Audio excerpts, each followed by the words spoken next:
These are the Azure updates from last week or last to last week.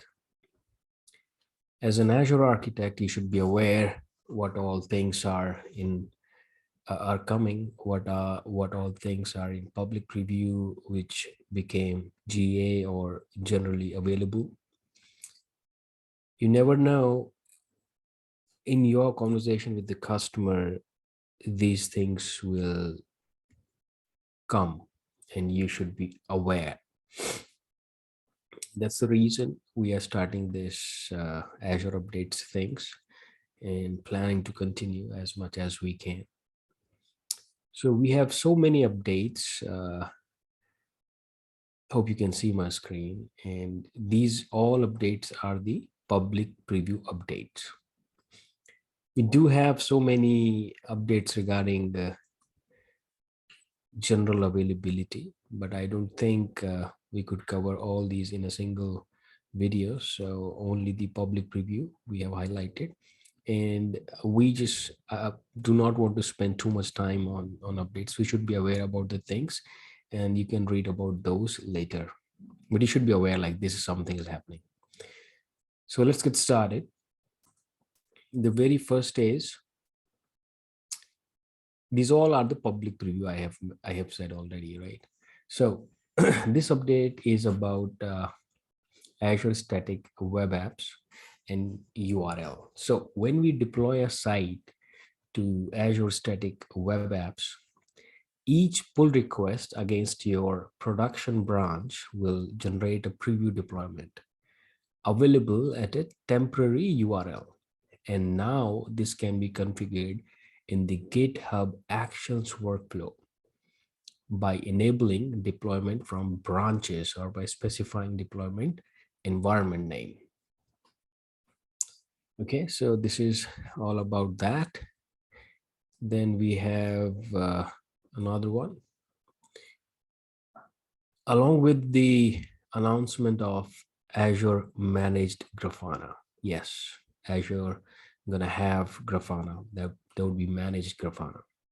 Microsoft introducing new Grafana integrations with Azure Monitor. Using Azure Managed Grafana, you can now view your Azure monitoring data in Grafana dashboard in a few simple clicks. For those who don't know what is Grafana or Azure Managed Grafana, well, it would be a fully managed service for analytics and monitoring, and it would be supported by Grafana Enterprise completely. So that's there. Then we have another one, and it talks about Azure SQL DB hyperscale reverse migration.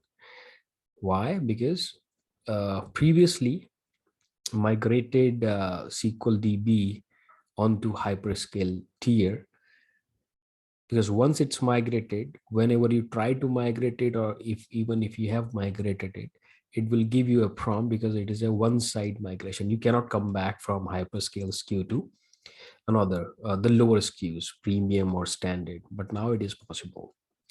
It's in public preview again, but it's going to be possible soon.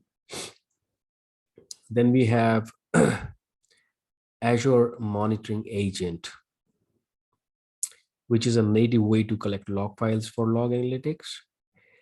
This new custom and IIS log capability is designed to collect text-based logs generated in your service or app and transferred into a log analytics workspace. It is all about customizing the logs and kept it in the log analytics for the analysis purpose. That's going to be possible soon. There are so many updates regarding Azure Container Apps. That's why I highlighted like this.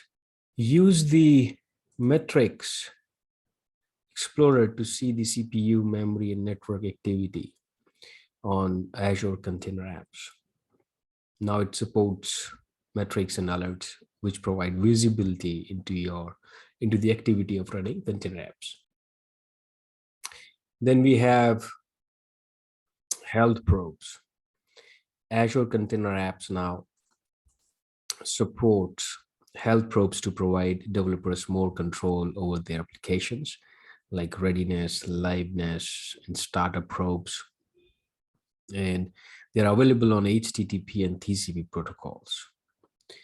Visual Studio Code extension is in preview for ACA or Azure Container Apps, and you can deploy and manage your Azure Container Apps directly from VS Code.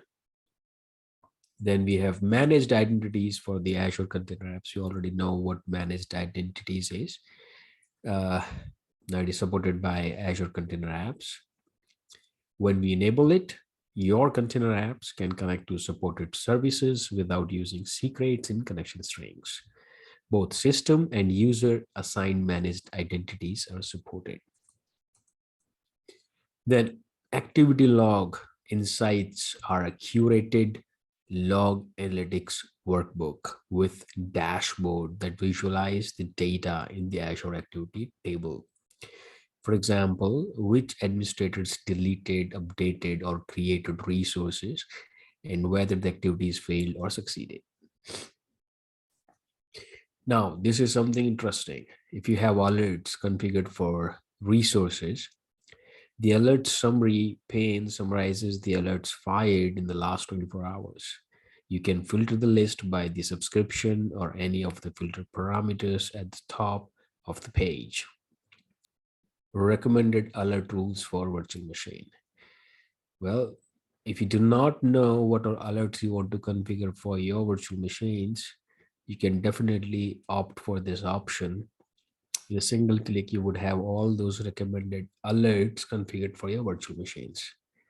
Well, these all are the upcoming updates, will be soon in GA if all the possible testing is successful.